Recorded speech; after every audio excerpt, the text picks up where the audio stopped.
Halo,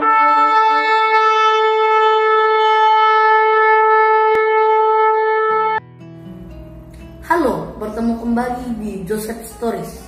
Cerita Joseph kali ini adalah tentang kesembuhan dan mukjizat yang akhir-akhir ini ramai kita lihat dalam pelayanan Kristiani, terutama di kalangan Pentakosta dan karismatik.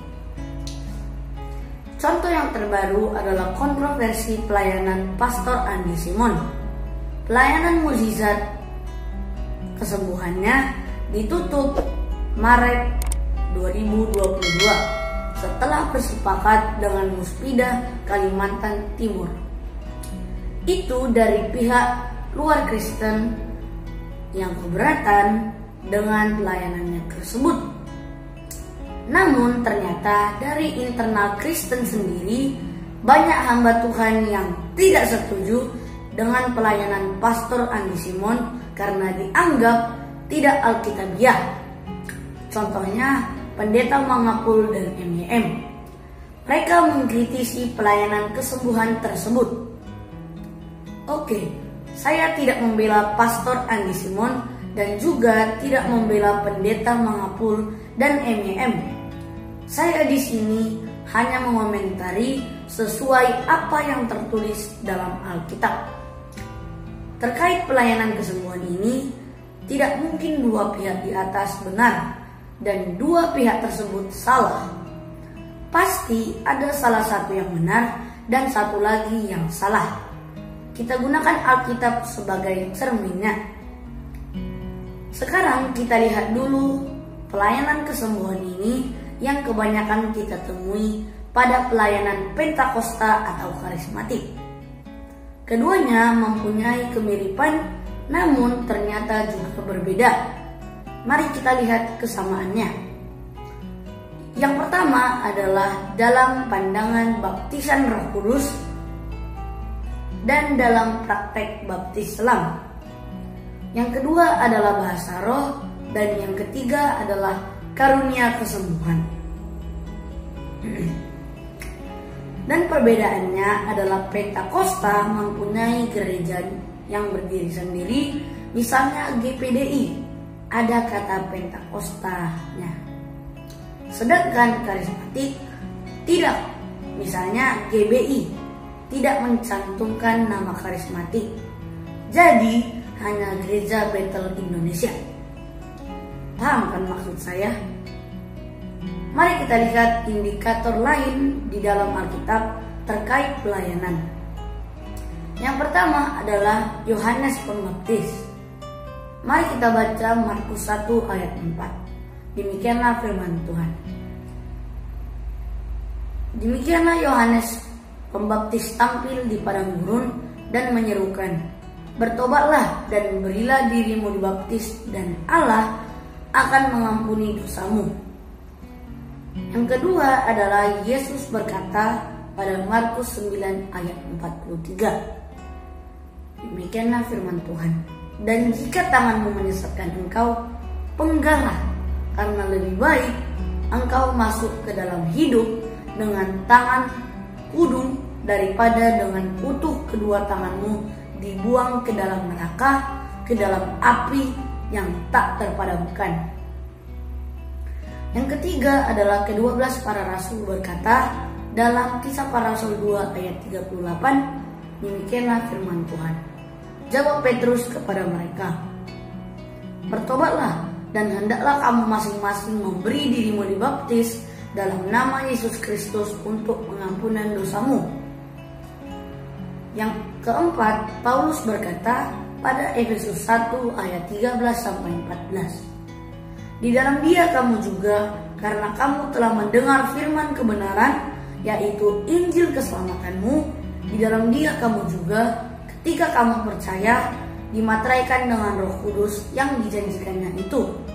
Dan Roh Kudus itu adalah jaminan bagian kita sampai kita memperoleh seluruhnya, yaitu penebusan yang menjadikan kita milik Allah untuk memuji kemuliaan-Nya. Siapa yang di atas yang merupakan apostol untuk kita sekarang, yang berada pada masa anugerah ini? Apakah Yohanes Pembaptis? Apakah Yesus? Apakah ke-12 Rasul? Atau Paulus? Buka Alkitabmu pada surat Apostol Paulus kepada jemaat di Roma. Mari kita baca Roma 11 ayat 13. Demikianlah firman Tuhan. Aku berkata kepada kamu, hai bangsa-bangsa bukan Yahudi, justru karena aku adalah rasul untuk bangsa-bangsa bukan Yahudi, aku menganggap hal itu kemuliaan pelayananku. Jelas di sini bahwa rasul untuk kita yang berada pada masa anugerah adalah Paulus. Sekarang bandingkan dengan Matius 15 ayat 24. Jawab Yesus, aku diutus hanya kepada domba-domba yang hilang dari umat Israel. Jelas di sini bahwa pelayanan Yesus ditujukan hanya untuk orang Yahudi. Apakah kalian orang Yahudi? Mari kita baca Matius 10 ayat 5-8. Demikianlah firman Tuhan. Ke-12 murid itu diutus oleh Yesus dan ia berpesan kepada mereka, janganlah kamu menyimpang ke jalan bangsa lain atau masuk ke dalam kota orang Samaria, melainkan pergilah kepada domba-domba yang hilang dari umat Israel. Pergilah dan beritakanlah, kerajaan sorga sudah dekat. Sembuhkanlah orang sakit, bangkitkanlah orang mati, lahirkanlah orang kusta, usirlah setan-setan. Kamu telah memperolehnya dengan cuma-cuma, karena itu berikanlah pula dengan cuma-cuma. Di mana kita menemukan ayat Alkitab yang berkaitan dengan mukjizat dalam pelayanan apostol? Kita dapat menemukannya dalam Markus 16 ayat 18. Demikianlah firman Tuhan. Mereka akan memegang ular dan sekalipun mereka minum racun maut, mereka tidak akan mendapat celaka. Mereka akan meletakkan tangannya atas orang sakit dan orang itu akan sembuh. Semakin jelas karena ke-12 murid juga diutus ternyata bukan untuk kita, bangsa di luar Israel, melainkan untuk bangsa Yahudi. Dan dalam pelayanan mereka akan membuat tanda-tanda ajaib, mukjizat atau tanda kesembuhan. Buka Alkitabmu pada 1 Korintus 1 ayat 22. Demikianlah firman Tuhan. Orang-orang Yahudi menghendaki tanda dan orang-orang Yunani mencari hikmat. Pelayanan kesembuhan dan mukjizat itu adalah tanda yang diinginkan orang Yahudi. Bukan kita sebagai bangsa di luar Yahudi, karena kita mencari hikmat, bukan tanda. Kita orang Kristen percaya bukan karena kita melihat Yesus disalibkan 2000 tahun yang lalu, namun karena hikmat dalam iman yang kita miliki. Mari kita baca Lukas 16 ayat 16. Demikianlah firman Tuhan. Hukum Taurat dan kitab para nabi berlaku sampai kepada zaman Yohanes, dan sejak waktu itu kerajaan Allah diberitakan dan setiap orang menggagahinya, berebut memasukinya. Jelas dari sini sebenarnya perjanjian lama itu mulai dari Kejadian sampai Yohanes.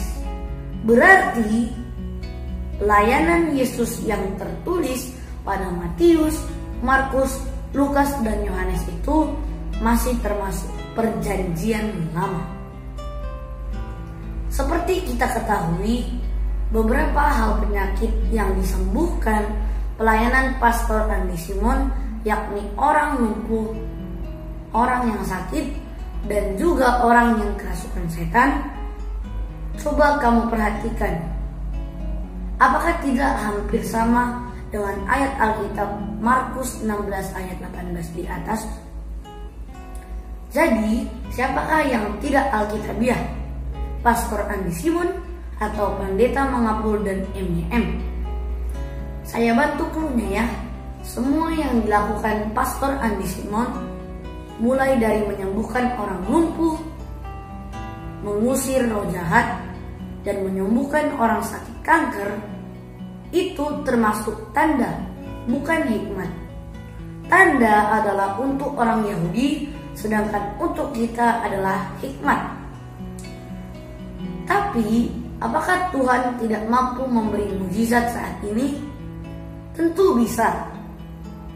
Namun, seperti petunjuk dari Alkitab di bawah ini, ujilah, sebab roh jahat juga bisa memberi kesembuhan, mampu membuat mujizat, sama seperti pendeta Firaun yang merubah tongkat menjadi ular. Mari kita baca 1 Tesalonika 5 ayat 19 sampai 21. Demikianlah firman Tuhan. Janganlah padamkan roh, dan janganlah anggap rendah nubuat-nubuat. Ujilah segala sesuatu dan peganglah yang baik. Pertemuan kita akan saya akhiri dengan membaca 1 Yohanes 4 ayat 1. Demikianlah firman Tuhan. Saudara-saudaraku yang kekasih, janganlah percaya akan setiap roh, tetapi ujilah roh-roh itu, apakah mereka berasal dari Allah. Sebab banyak nabi-nabi palsu yang telah muncul dan pergi ke seluruh dunia. Ujilah roh-roh itu, saudaraku, jangan telan bulat-bulat, nanti kamu yang akan ditelannya bulat-bulat. Iman yang dibangun berdasarkan mujizat bukanlah iman yang dewasa. Dulu Rasul melakukannya adalah untuk membuktikan bahwa mereka benar seorang rasul. Saat ini kita sudah menerima kebenaran mengenai Kristus, yakni tertulis dalam Alkitab. Marilah kita baca dan dengar isi Alkitab itu, karena iman timbul dari pendengaran, yakni firman Tuhan. Tidak ada dibilang iman timbul karena tanda mujizat. Maju terus dalam Kristus. Haleluya.